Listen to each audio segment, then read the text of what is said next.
Pois é, vamos trazer um outro destaque. Após a vitória do conservador José Antônio Kast para a presidência do Chile, consolidando o avanço da direita na América do Sul, Javier Milei compartilhou nesta segunda-feira uma imagem que retrata o Brasil e outros países comandados pela esquerda como uma grande favela.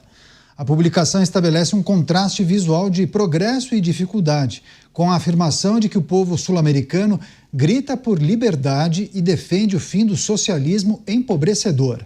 Atualmente, Chile, Argentina, Paraguai, Bolívia, Peru e Equador têm governos alinhados à direita, enquanto Brasil, Uruguai, Colômbia, Venezuela, Guiana e Suriname são governados pela esquerda. Começar essa com o Luiz Felipe Dávila, que acompanhou esse post de Javier Milei, que dos países governados pela esquerda há uma projeção de uma grande favela, né, Dávila?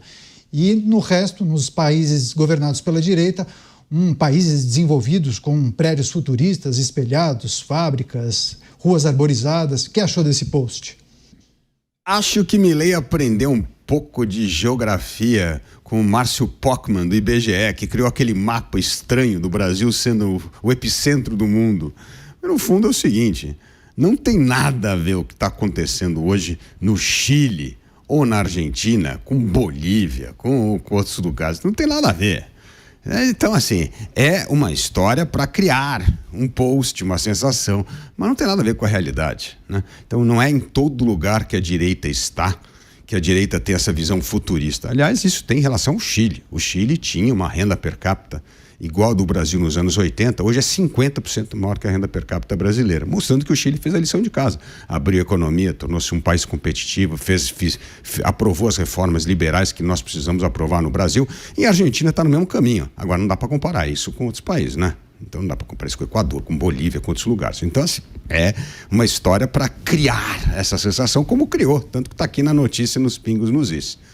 Agora, que esta imagem do Brasil, da enorme desigualdade que existe, que só aumenta num país no qual é governado por uma esquerda irresponsável, que agrava a situação fiscal, e quanto mais agrava a situação fiscal, mais sobe a taxa de juros. Hoje nós temos a taxa de juros mais alta do mundo.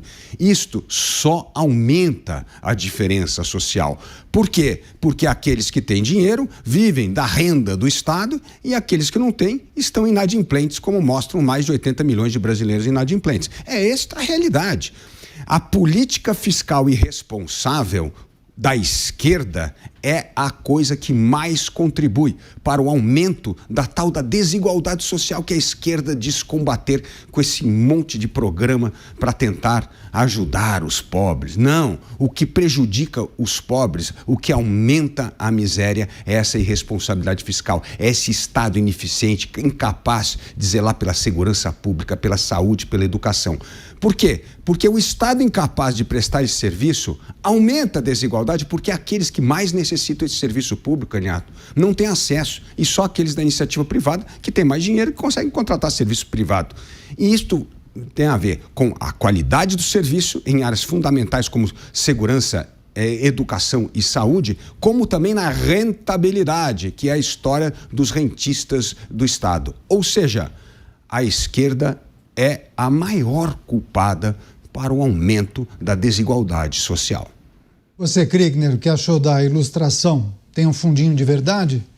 Com certeza, do lado ali, né, mostrando os governos de esquerda, tem um fundo de verdade. Agora, eu concordo com o Dávila também de que esses outros países ali que têm um governo de direita agora, né, por exemplo, a Bolívia, elegeu um presidente de direita depois de muitos e muitos anos do domínio da esquerda. O próprio Equador agora também, com Noboa, teve o Lasso alguns mandatos atrás, mas também era uma centro-direita que não conseguiu muita coisa depois de muitos anos de Rafael Correa, um grande aliado do presidente Lula, também dos Kirchner, enfim, de tantos outros que fazem parte aí desse mesmo grupo na América do Sul.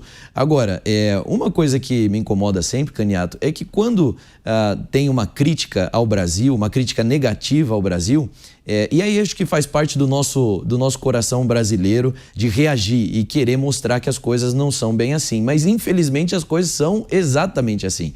Eu lembro do exemplo da COP30 com o presidente alemão fazendo seu comentário ali a respeito de querer ir embora o quanto antes, né? Só que alguns meses antes, o próprio presidente Lula disse, olha, nós vamos lá para o Belém do Pará justamente para que as pessoas que vierem de fora conheçam a dura realidade brasileira e a necessidade de investimentos. Não foi uma questão meramente ambiental, foi social mesmo para mostrar.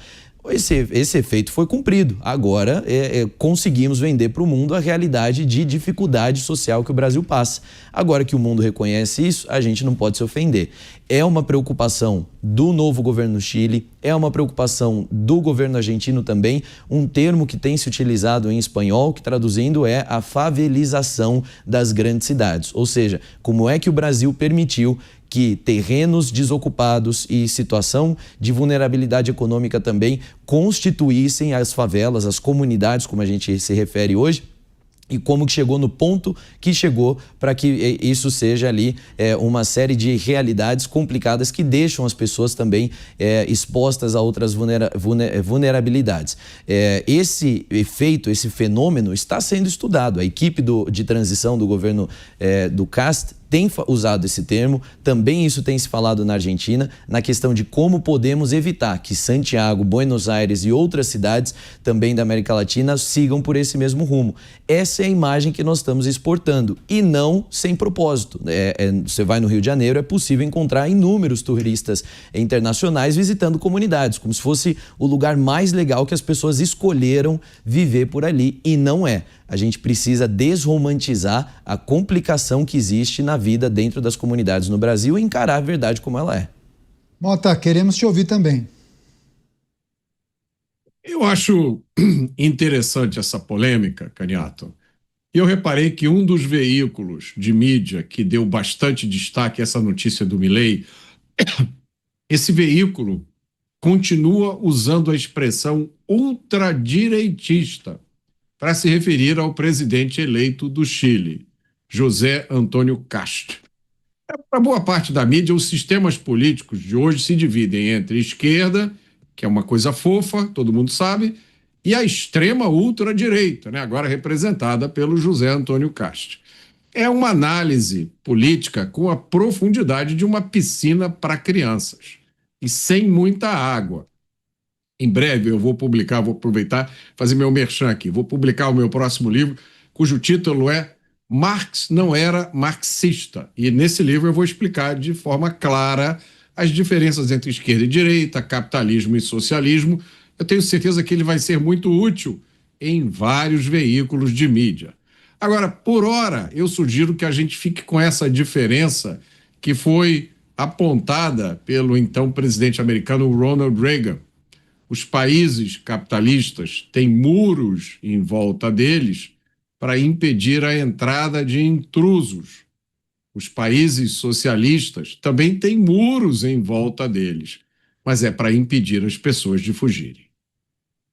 Pois é, muitas análises críticas e reflexões que inclusive a nossa audiência faz a partir dessa postagem de Javier Milei. Agora, Dávila, eu entendo quando você diz que Javier Milei fez esse post para chamar atenção, para criticar os opositores, enfim, mas também não é preciso fazer uma reflexão sobre os objetivos de cada regime, a maneira como cada governante acaba conduzindo os desafios do seu país.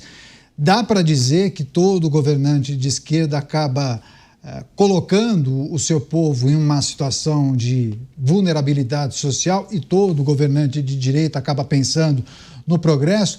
Por que há esse estigma que muita gente acaba seguindo à risca e refletindo sobre isso? 2 minutinhos. Vou seguir a analogia do Mota, é a piscina de criança com pouca água, é isso que é, não tem comparação. Você quer ver um exemplo de uma esquerda que tem um governo que deu certo? Uruguai dá lá um governo de esquerda que tem uma qualidade de vida muito melhor, que tem progresso, que tem uma atitude pró-mercado e é de esquerda, e daí? Qual é o problema? Mas tem uma esquerda inteligente, que entende as coisas e faz as coisas certas. Agora, tem essa outra esquerda tacanha, que é do Peru, que é do Brasil. Aí é um desastre total, porque é a turma anti-mercado. O mercado é o capitalismo selvagem, aumenta a desigualdade social, prejudica as pessoas. Não entende como isso como uma alavanca da prosperidade, uma alavanca da oportunidade, da competitividade, do desenvolvimento de um país. Foi isso que os outros países emergentes fizeram e por isso que eles estão com uma renda per capita muito maior que a do Brasil. Como eu disse, em 1980 a renda per capita do Brasil era igual a do Chile, hoje é 50% maior. A da Coreia era igual a nossa em 1980, hoje é 3 vezes maior que nossa. Por quê? Porque entenderam que é por meio da economia de mercado, por meio do comércio internacional que se enriquece. Então, essa é a diferença do que eu chamo da esquerda burra de uma esquerda inteligente, que entende como é que é a regra do jogo.